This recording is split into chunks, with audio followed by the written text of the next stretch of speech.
John Brennan now, former CIA director and an NBC News senior national security and intelligence analyst. Director Brennan, thanks. Isn't this Russian invasion against the Chinese interests? I mean, they're investing in infrastructure around the globe as part of their Belt and Road Initiative. War in Europe, I mean, that hurts that. And yet they're staying on the sidelines, at least in public. Absolutely, Shep. It is against Chinese interests. And I also think it just demonstrates that President Xi, I think, took President Putin at his word that it was going to be a quick invasion, that the Ukrainian military was going to fold over. And it's not. And now we're after 3 weeks of this military onslaught by Russia. I think President Xi realizes that, quite frankly, he's made a mistake in terms of maintaining this neutrality and also not counseling Putin against going in. But for the U.S. to lead now NATO nations in this consensus against Russia certainly is contrary to what China has tried to do, which was to take advantage of fissures in the West. And they don't like the idea that now the United States is leading this coalition of NATO and the international community against Russia. Director Brennan, were China to actually come out against the invasion, how would that change the situation on the ground?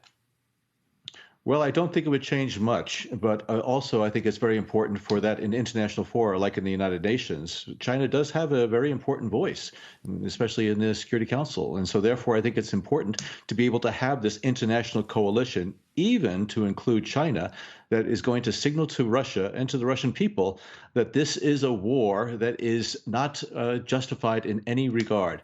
And so therefore, I think President Biden wanted to make sure that President Xi understood what our assessment of the situation in Ukraine, warn him against siding with Russia in a material way, but also let him know the consequences if President Xi and China decide to try to help Russia evade sanctions, which is something that I know that the United States and its coalition partners really want to make sure are going to strangle Putin as he continues this military invasion. Speaking of, he appears increasingly angry in speeches. Just yesterday, he called Russian protesters and those who've fled the country scum and traitors. And then today, that big propaganda rally. What's the intel assessment of the Russian leaders', wherewithals these days?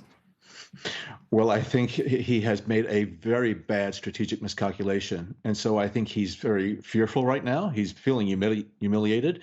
But as many autocrats do, he's decided to go on the offense. And therefore, he continues to engage in this propaganda and disinformation with his people. He wants to make sure they continue to rally behind his calls about denazification of Ukraine. But when I look at Putin, I see somebody who has painted himself into a corner. He doesn't have a lot of good options. I think he's going to intensify the shelling of the cities. And therefore, I think he's going to continue with this very strongman attitude and position to try to, again, get the Russian people to stay behind him. Director Brennan, thank you. Shepard Smith here. Thanks for watching CNBC on YouTube.